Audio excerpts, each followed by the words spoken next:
heroes of democracy, and their sacrifices will not be forgotten. Ladies and gentlemen of the press, I am compelled to address matter of grave concern.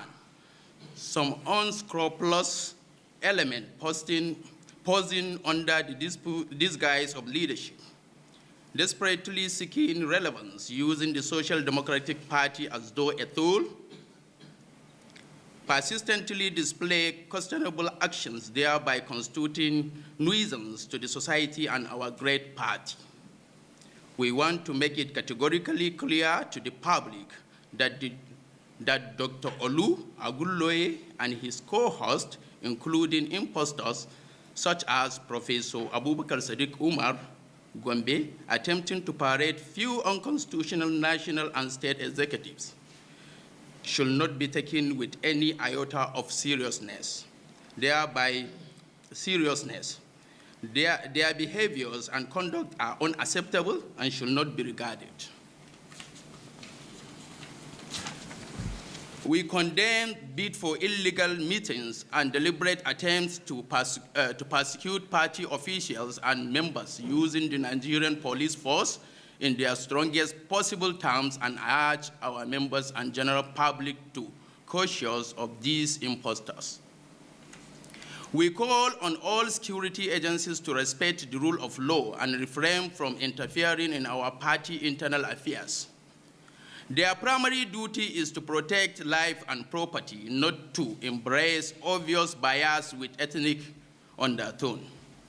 Additionally, we encourage the Independent National Electoral Commission to maintain professionalism in her conduct, as we have been noticing strange behavior that poses danger to the growth and stability of internal democracy in Nigerian political parties. Finally, I salute the courage of my fellow National Working Committee members and our loyal state executives across the Federation. Your unity, courage, and commitments are the foundation upon which our parties stand. Let us put aside personal interests and work toward a common goal: the restoration of the glory and dream of our party. We must stand united and unwavering in our pursuit of progress, unity, and development. Long live Social Democratic Party, long live Nigeria. Signed, Comrade Adamu Abubakar Modibo. Thank you very much. In response to your questions, as everybody witnessed in this country, the by-election was marked with irregularities, as witnessed by the national dailies, televisions, and whatsoever. There was a vote buying, ballot box snatching, and so on, intimidation by the security agencies. Therefore, we call on the INEC to do more in the manner they conduct the forthcoming general elections. When you are talking about faction in the SDP, we believe there is no faction in the SDP. There was faction before, but after the NEC, the so-called group of Dr. Olu Aguloye was suspended by the NEC meeting, which I believe some of the medias were there when the decision was taken. And when you talk about holding meeting in the National Secretariat, the party or the NWC may decide to fix the meeting at the National Secretariat, and they may decide to take the meeting outside. The constitution of the SDP does not restrict the NWC and other members of the party that every meeting should be held in the Secretariat. Thank you. Okay, in response to your question, as you said, when we did our NEC, did we notify INEC? The answer certainly yes. We sent them a correspondence and they acknowledge. And after the NEC, we sent them a report of our resolutions there, and they duly accept that recommendation and resolutions. When you are talking about issue of legitimacy, or did INEC participate in the last NEC that held on the 25th day of July, let me tell you, or let me inform you or educate you in that aspect. The constitution of the SDP is registered with INEC, and is part of what was contained on the judgment that was issued on the 14th day of August, when the judge of the Federal High Court said, it is not mandatory that the chairman and the secretary should sign a joint notice to the INEC, and you are aware that the judgment favored SDP. Therefore, our duty is to inform INEC, and we have informed them, and we sent our report, and they duly acknowledged that the correspondence they can write whatsoever they want, but what I want you to understand, what we did is in accordance with the Constitution of the party and the Electoral Act and the Constitution of Federal Republic of Nigeria as 1999 amended. Okay. So let's start with police. First of all, the chairman did not say that the police attacked SDP members. He said police interference. So we advise that the police should consider not interfering in SDP affairs. So let us draw that line and make that clear. The police force did not attack.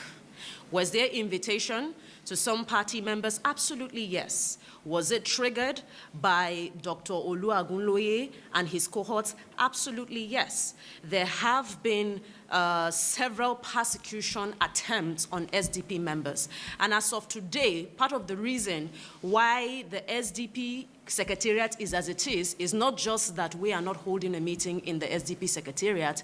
It is really that the SDP Secretariat is not safe for habitation, because certain elements within the party, which is part of the things that the new leadership is handling as of this time, have decided that they are going to use very unhealthy measures to literally destabilize the party. That is why this meeting is holding here, so that we can ensure the safety of our members, the safety of state executives, the safety of national executives. So we had to confine meetings to safe environment where we have security. And part of this is facilitated because the Dr. Oluwagunloye and his cohorts have decided that part of their element of control and part of their mischievous conduct is such that they would lure the police force into doing their own personal bidding. Emphasis on the word lure, which means that truth is not told to the Nigerian police force. And that is why we took it upon ourselves as the legitimate leadership of this party to educate and communicate with the Nigerian police force as far as the state of what is going on within the SDP, as far as our constitution provides and supports and dictates. That is the current state of what is going on in the party. As of today, even the state chairmen who are here, all of them, cannot enter the Secretariat of the National Social Democratic Party as of today. Exactly.